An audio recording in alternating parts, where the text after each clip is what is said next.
so worried about their pronouns these days and stuff. Me, I'm more worried about my adjectives, okay? Lil Joe, come on. I should have started with that. Fucking missed it. We're gonna keep this thing going. You guys ready for your next comedian? Woo! Woo! Yeah! Let's get that energy up for your next comedian. The politically incorrect Pete.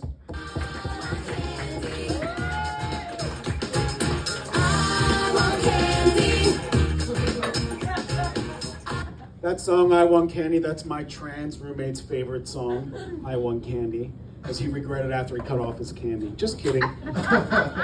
Just kidding. She still has her dick. Speaking of Lizzo, I had a Lizzo joke. Since it's Black History Month, I have a few Black jokes. You know, the news lied to me this month. Earlier this month, I'm watching the fucking weather forecast, and it said at some point this month we're expecting 10 to 12 inches. Well played, Black History Month. Well played. Hey, I'm still in one more week to get that 10 to 12 inches. Let me tell you, it's been a while since I had 10 to 12 inches. Woo, Lordy. Yes, that's what I said. Wow. I had to think the first 10 to 12 inches was a fucking frat bro from Penn in like the early 90s. Wasn't even a black guy. The black guys came later. The 10 to 12 inch black guys came later in life. Why don't you go black, baby? Here you go. Anyway, since there was already a Lizzo joke, I'll do my Lizzo joke since we're getting it right off the bat there. Since it is Black History Month. Remember a couple years ago when they tried to change the Wells Fargo Center name, and there was all that controversy? Well, I think they should have changed it to the Ozempic Center. And the first concert should have been by none other than Lizzo. All right, I got a little giggle there. I thought that was funny in my head. Anyway, since it is Black History Month, I grew up in the hood, dirt fucking poor, right down the street from the old MLK projects in South Philly, which is like 8 minutes away.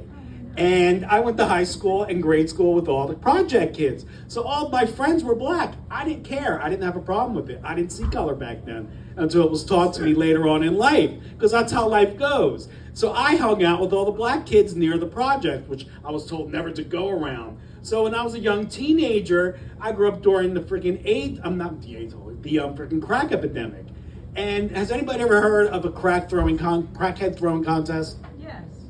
Well, when I was 13 or 14, I would go hang out in the hood with my friends, and all the crackheads who didn't have money to buy crack would go up to the crack dealers.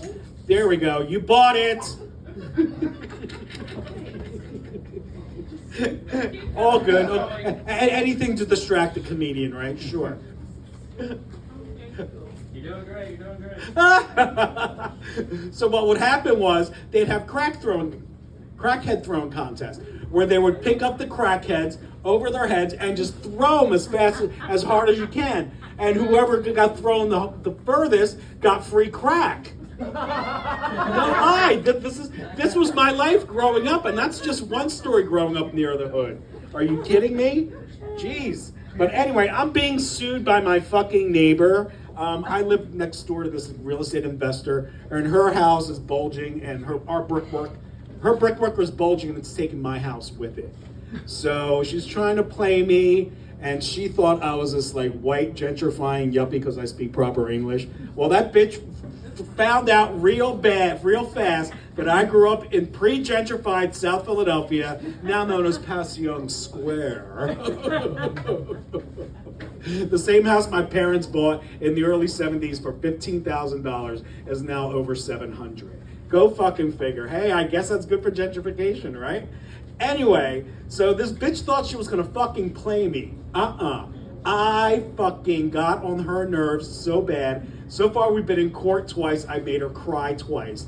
And now she's criminally charging me. Which is perfect, because she walked right into it, because I'm not gonna spend money to sue her. She's spending money to sue me now. So now I get to get her in front of a judge under oath to answer questions and all that other good stuff and evidence that I have to present.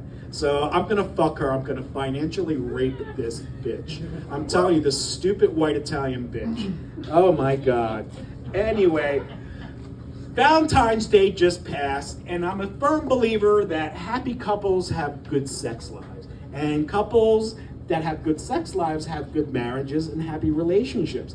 Unlike my fucking parents. Sir, ask me how my father died. I said, sir, you're the only man right there. Unless one of these three ladies has a dick between their fucking legs. Oh, no. How? You really know how to participate, don't you? Good question. Too bad the hooker that was with him that night couldn't be here to answer the fucking question. See, my parents were so unhappily married that one night my dad picked up a hooker and was getting a fucking blowjob in his car, had a heart attack, and died. No lie. Okay, I'm almost done. I'm almost at the end there. And died while he was getting a fucking blowjob. Could you imagine how good that blowjob must have been, man? That must have been the original Hawk Tool girl.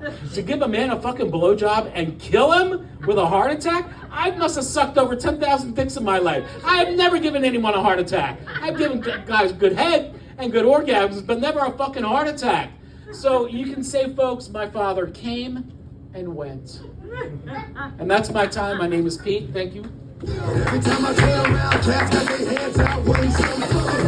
I ain't got it, so you can't get it. Let's leave it at that, cause I ain't with it. Hit it with full strength. One more time for politically incorrect Pete. Yeah, one more time, Yeah. motherfuckers. Come on. Come on, motherfuckers. One more time. One Yeah, more yeah, time. yeah, yeah, yeah, yeah. Yeah, I've been seeing Pete do comedy for a little while now, and